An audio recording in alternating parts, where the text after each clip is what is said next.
sinh mi mai kanisia lalpa nangin she thiam la ro pui le ming than na ka di lo se har sat na chum pui ten min wal tri ma se irem rua ta ke tel ve lo chua lim mong ta ni se o ni du om ni thei se nun ruak le kho hara ka om lai kon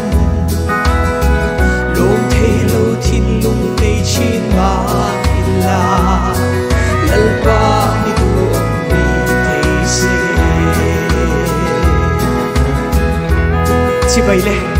khi pui le ruwa pui na sat mo le novalong chim china sang ang khan iluna thili to me ka khan ali suwa lo en tlat na boina mo na tu ka bo lo en la kha mun ka tharau hel som nei don na mun tu ra ni be dong la vin ali suwa lo thlir tlat ro ama chongai lom na chu ichak na la ni don sia ni man nuam le ma sa ga dalal ber min swai du chwa ko vel swal na sa se la ya swal do ra lia nang in min de sakla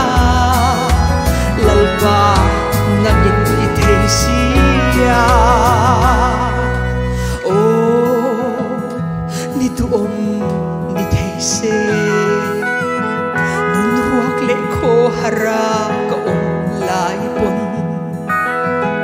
sâu sang nei sinh mi mai kanisia